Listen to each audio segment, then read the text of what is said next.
Missing plane from 1955 landed after 37 years. Here's what happened. Life is full of mysteries, many of which are unsolved. And then some baffling mysteries seem to defy the laws of physics, space, and time. Mysteries like Area 51, the Bermuda Triangle, the Great Sphinx of Giza, and the Stonehenge are only to name a few. All of these wonders fascinate people even today and keep giving us a myriad of conspiracy theories. There are a few other lesser-known mysteries too. This story is about one such mystery that left everyone confused and struggling for answers. The story of the Pan Am Flight 914 has been a matter of intrigue to many people across the planet. Pan Am Flight 914 was a Douglas DC-4 that took off from New York City on July 2, 1955. It carried 57 passengers and 6 crew members, and it was headed for Miami, Florida.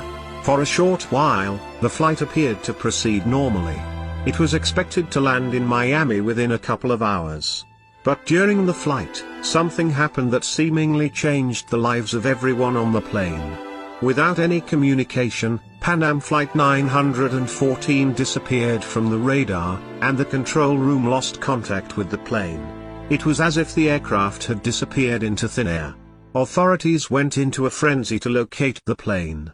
They assumed that something had gone wrong and the plane had collapsed. Despite many attempts to trace the whereabouts of the plane, nothing could be found. No wreckage was located around the area, and no bodies were found. After months of investigation, authorities concluded that the plane was lost in the sea. The airline compensated the families of the passengers for their loss. The case was assumed closed. But 37 years later, everything changed. On 21st of May 1992, the plane would be found again. A mysterious aircraft suddenly started showing up on the radar at Caracas, Venezuela. An air traffic controller then received a contact signal from the mystery plane. The pilot was voicing his concerns to the tower, shouting, "Where are we?" He continued, "We are Pan Am Airways Flight 914 from New York to Miami with a crew of 6 and 57 passengers." This unbelievable communication stunned the controllers at Caracas. Trying to maintain some control over the situation, the controller began to ask questions to the pilot. He asked if the pilot had experienced any trouble during their flight. Having flown in the opposite direction from New York, the flight was off course by some 1800 km. "Are you Mayday?" asked the controller. But there was no response. After a while, the pilot communicated again. He said that they were scheduled to land in Miami on July 2, 1955, at 9:55 a.m. Then, he started saying that something wasn't right with the view in front of him. The controller broke the news to the pilot as calmly as he could. "This is Caracas International Airport. The date is May 21, 1992. The pilot thought it was some kind of a joke but began breathing rapidly. The controller asked the pilot to remain calm. As the plane prepared to land, the ground handlers could now clearly see the plane. They couldn't believe what they saw. The aircraft was an outdated model. They could see screaming passengers with their faces pressed up against the windows. The ground crew directed the flight to land. Security guards prepared to help the distraught passengers. As they approached the plane, the pilot shouted at them, "No. Do not come near. We are leaving now." The pilot then turned the plane towards the nearest runway. He hastily dropped something out of the window before preparing to fly again, a calendar. He took off, leaving a stunt crew behind. Hours later, the plane landed at its original destination, Miami. The calendar and the tower tapes were reportedly seized by the authorities and were never made public. The passengers and crew were interrogated in Florida by the stunned security officials.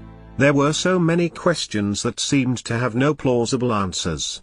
Not one of them had aged a day in these 37 years. Officials wondered how the plane had managed to operate for so long. But the internet resorted to all kinds of theories that are still making the rounds. It became a hot topic on forums with UFO and time travel enthusiasts. The most popular and widely believed theory is that the plane had passed through some kind of time portal or wormhole. But nobody knows how exactly wormholes or time portals might work. What had only been a few hours for the flight members had been 37 years for the rest of the world. The story gained widespread coverage on the internet.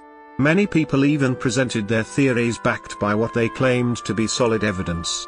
But as much as the theorists wanted the story to be true, it was what it was, a story. It dates to a story first published in 1985 by the Weekly World News, a tabloid that specialized in concocted stories. It was the only tabloid to write about this incident in 3 separate stories. All the stories had a few inconsistencies in terms of the dates and time. The air traffic controller was identified in 2 different photographs. There will always be people who believe otherwise, and they still insist that there is some substance behind the whole thing, which has been kept hidden from us. But as tantalizing as it may sound to many of us, the story just seems to be an elaborate fabrication.